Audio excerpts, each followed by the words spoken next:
So you do your time with the Jam, and then you get a contract with the Clippers. Yeah. How did it feel to finally get on a team? Because this was how many years later after you graduated? It a little bit over a year. Okay. So it wasn't that long. Okay, it wasn't that long. Yeah. It was a blessing to have the opportunity, but I still felt like I hadn't made it. Everything, man, my first probably 5-6 years was an audition, really. I started with 10-day contracts, and I got 2 of those, and they signed me for the year, and then everything else was a year after that, so it was really just an audition. So I never really got a chance to say, I made it. It was just it was time to go. Well, right, because you got signed to the Clippers.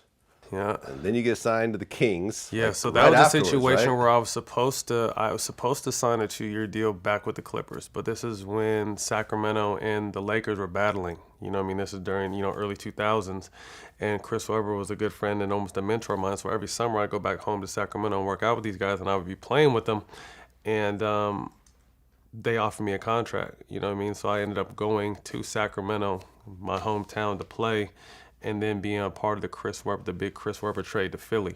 And after that, it was kind of like a merry-go-round of where I went, because I really didn't get a chance to play. Right, because then you get traded to the 76ers. Sixers. Halfway through the 2004-2005 season. Yeah. But you never actually suited up. Not that year. The following year. You got injured. Yeah, the following year I went back, and I can't even tell you how many games I played. I could probably count on one hand the games I got in. Just never really got a chance. Went to the Knicks for a brief time, then back to Philly, and really just had a tough go in Philly. My first coach was Jim O'Brien, like I said, who didn't really give me a chance. The next year I came back, and it was Mo Cheeks, and Mo Cheeks was first-time head coach. To me, too immature. He was still caught in between being a player and wearing the suit and being a coach. So we just didn't get along, and luckily I got out of that and then landed in Golden State randomly. Right. And that was the first time you really found a home. Right. How did it feel? This is like 2006 when you Yeah. finally made it to Golden State after hopping around for how many years? 3 years. 3 years. Uh-huh. Well, I guess before you joined Golden State, you were going to go back to the NFL. Yeah, I was going to play.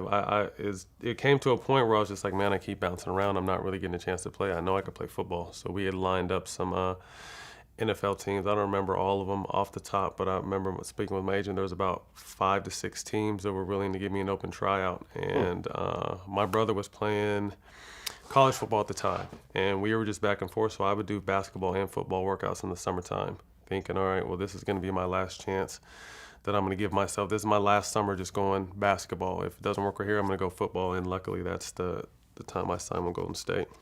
How did that feel to finally sign with the Warriors? That was good because it was random too. You know what I mean? It was a former teammate of mine, Baron Davis, had hit me up. He was in the Bay already. I was in Sacramento just working out during the summertime. And he's like, hey, we're having pickup games at the facility today if you want to come down and play.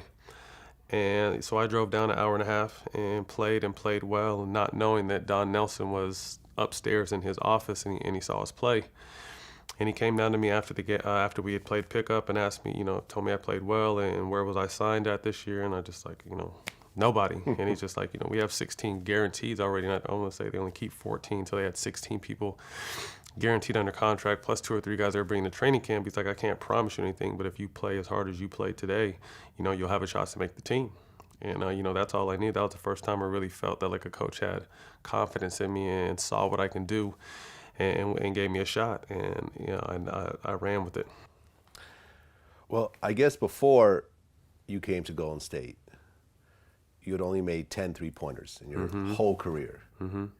And then in the 2006-2007 season, you made 106 Yeah. 3-pointers. I think it was the largest jump in NBA history. I know. Something crazy like that. From 10 total in like, what, 4 years? Right. To 106 in one season. It was just really an opportunity. I think there's several people in my position, that can play, but just, we were lost in the shuffle, being late round picks or not being drafted.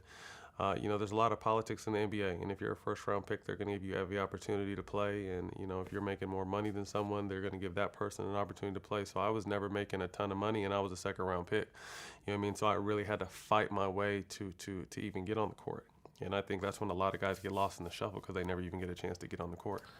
I mean, were you basically Steph Curry over there before Steph Curry? No, I mean, I had held the record for threes in the game, I think, before Steph came along. I think it was 7 until, the Splash Brothers came along and it was over. demolished it. But it was really, like you said, the first time I felt like I had a team, and it wasn't far from home, and the city really took to me. The Bay really, fucked with me, and it was a special time, and we had a really special team that year.